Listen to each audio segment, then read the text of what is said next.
మా తనికెళ్ళ భరణి గారిని మాట్లాడవలసిందిగా రిక్వెస్ట్ చేస్తున్నాము. వారి క్యారెక్టర్ గురించి ఏమైనా కొంచెం లీకులు చేయడానికి లేదు అంటే చాలా బలమైనటువంటి ఒక పాత్రని దాచిపెట్టారని అర్థమవుతోంది. సినిమా చూసే వరకు ఏది రిలీజ్ చేయడానికి లేదమ్మా, రివీల్ చేయడానికి లేదు. అందరికీ నమస్కారం.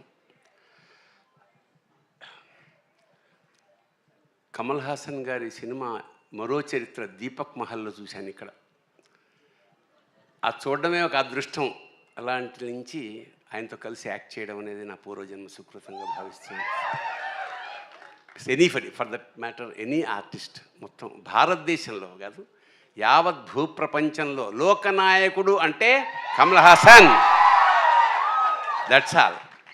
అంటే ఒక క్యారెక్టర్ కోసం ఆయన తీసుకునే శ్రద్ధ, కమిట్మెంట్.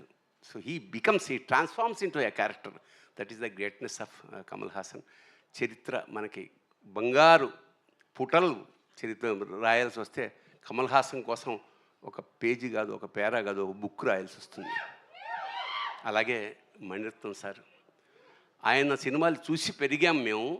ఆ క్రమంలో నాకు అద్భుతమైన అవకాశం మిస్ అయింది ఒకప్పుడు. రజనీకాంత్ గారి సినిమా ఒకటి. తర్వాత అంటే ఆ వేషానికి నువ్వు అంతా చెక్ చేసిన తర్వాత నువ్వు సూట్ కావు, ఈ క్యారెక్టర్ ఏజ్ సరిపోలేదన్నారు. తర్వాత after a very long 30 years నాకు పొన్నియిన్ సెల్వన్లో స్క్రిప్ట్ రాసే అవకాశం వచ్చింది తెలుగుకి. So that was a very great opportunity. అప్పుడు నేను అడిగా మాట మణి గారిని, సార్ ఎప్పుడో సినిమా మిస్ అయిపోయింది సార్, ఒక్క షార్ట్ వేషం ఏమన్నా ఉంటే ఇస్తారా అంటే నవ్వాడు. అంటే ఇవ్వనని అర్థం.